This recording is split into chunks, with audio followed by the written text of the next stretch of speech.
Well, there's been some sad, if not surprising, news out of Pennsylvania, where Democrat Senator John Fetterman has just been released after 2 days in hospital after he reported feeling, quote, lightheaded. Well, now, this is particularly big news, of course, because John Fetterman quite famously suffered a massive stroke before he ran for the Senate last year.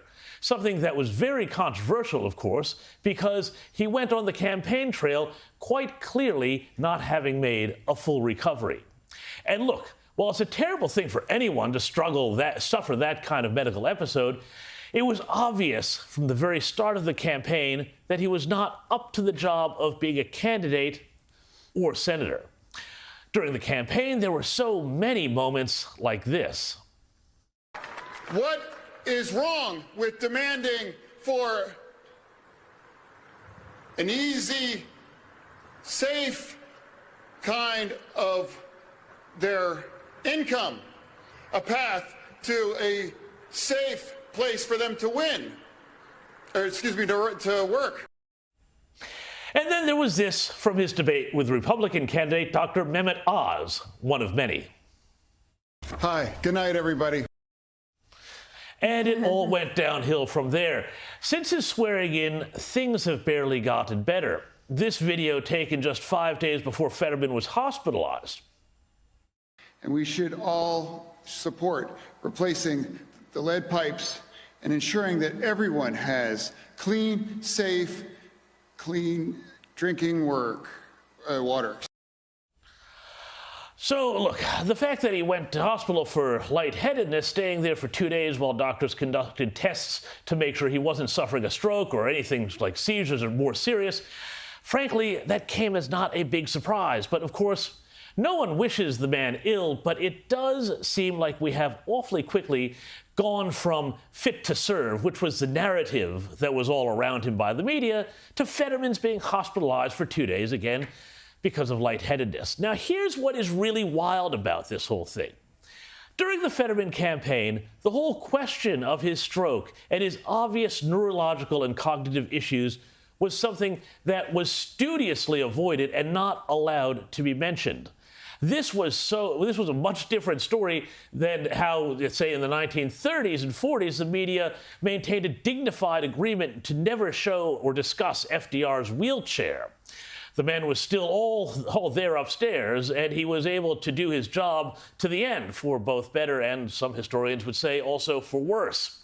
There was still a conspiracy of silence, but it was to protect the dignity of the presidency. This time, though, it's to protect a Democrat who was clearly not up to the job when he was running for office. And Fetterman, his wife Giselle, even said that there should be consequences for a journalist who did their job and reported that there might be issues along the way. Here, have a look at this. I don't like saying rage, and I don't know how there were not consequences, right? I mean, there are consequences for folks in these positions who are any of the isms. I mean, she was ableist, and that's what she was in her interview. It was appalling to the entire disability community, and I think to journalism. So I was shocked. I'm still really upset about it. And I think the positive is it's brought a lot of conversations around accommodations, around rights, around ableism, right? Ableism. That's what it's all about, ableism. And today we're apparently still not supposed to talk about this. Journalist Steve Krakauer noted that when Fetterman, a sitting U.S. senator, let's remember, was hospitalized, his name didn't even appear on the CNN website homepage.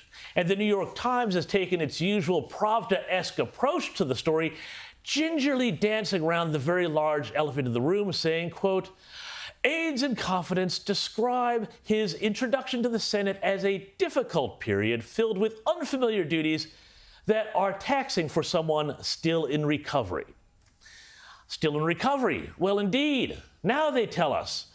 But the fact of the matter is that this is someone who is, as they might gingerly put it, still in recovery and shouldn't probably be in the Senate in the first place. I'm sorry to have to say that. But these people on the left, they don't care.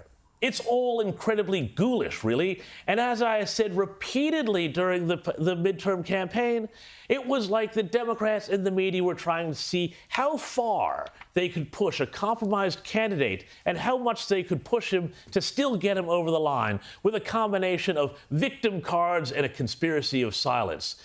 Because they didn't care about John Fetterman. They didn't care about his medical condition. They cared about getting in someone who would reliably, or get someone in who would reliably represent the people of Pennsylvania. They simply wanted someone who would be a rubber stamp for the progressive agenda.